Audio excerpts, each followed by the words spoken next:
les frontières sociales parfois entre ouvriers et employés sont finalement plus minces qu'elles ne le sont entre ouvriers eux-mêmes, hein, entre des ouvriers, des franges les plus dotées du monde ouvrier.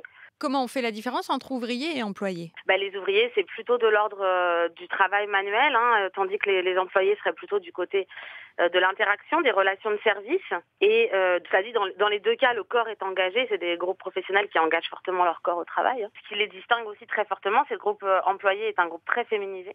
Donc on est plutôt du côté des métiers de l'aide à la personne, des employés de commerce, des employés de bureau, tandis que le groupe ouvrier demeure, même si il y a évidemment nombre d'ouvrières, mais demeure un groupe assez masculin. Aujourd'hui, les ouvriers font l'expérience des modes de gestion de la main-d'œuvre qui sont mis en place par les employeurs, qui font la part belle à la sous-traitance, à l'intérim, au temps partiel, qu'ils font l'expérience de la précarité, et même les fractions les plus stables font l'expérience de la précarisation. En fait, le fait de côtoyer des fractions plus précaires fait qu'on voit bien la peur, hein, du déclassement, du chômage ou de la précarité qui pèse sur l'ensemble du monde ouvrier.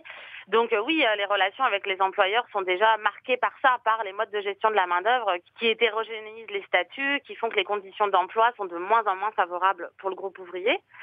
Et puis, ils font aussi l'expérience dans leur rapport à la hiérarchie et à l'employeur des transformations du travail, hein, d'une intensification du travail très claire, de carrières qui sont régies plutôt par des logiques de compétences, hein, des logiques qui valorisent les savoir-être au détriment des savoir-faire, des transformations et des conditions d'emploi et des transformations du contenu même du travail qui abîment, j'allais dire, je ne sais pas si c'est le bon terme, mais qui fragilisent les relations. Ouais. Le monde ouvrier a été largement invisibilisé déjà, du fait de la disparition de bastions traditionnels du monde ouvrier, hein, et on parle plutôt d'un monde éclaté, fragmenté, disqualifié. Enfin voilà, c'est vrai, c'est un monde qui est extrêmement fragmenté et fragilisé, mais les travaux d'historiens de la classe ouvrière montrent que ces lignes de segmentation et de fragilisation, elles ont toujours existé en fait. Et elles suivent une transformation du travail? En revanche, voilà, ce qu'on constate, c'est que les transformations du travail aujourd'hui et les modes de gestion de la main-d'œuvre viennent vraiment transformer le rapport au travail des individus en général, mais les ouvriers sont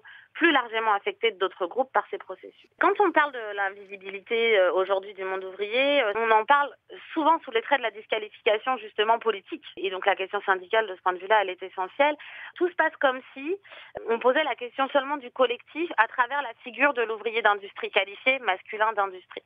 Or, le monde ouvrier aujourd'hui, c'est ce qu'on disait, il est beaucoup plus hétérogène que ça, et les expériences au travail et les positions dans l'espace social sont très hétérogènes. On est passé plutôt d'une réflexion en tout cas sur la classe ouvrière, à une réflexion sur les classes populaires, parce que les employés, elles ont les attributs dont on parlait tout à l'heure, hein. Il faut penser à un continuum en fait de positions, pas préjuger d'une rupture radicale entre des fractions stables et vulnérables, ni préjuger d'une rupture radicale entre employés et ouvriers, parce qu'en fait, ils ont un nombre de points communs, et c'est pour ça qu'aujourd'hui, on a tendance à s'engager pour penser leur style de vie et leur rapport au travail dans une sociologie des classes populaires.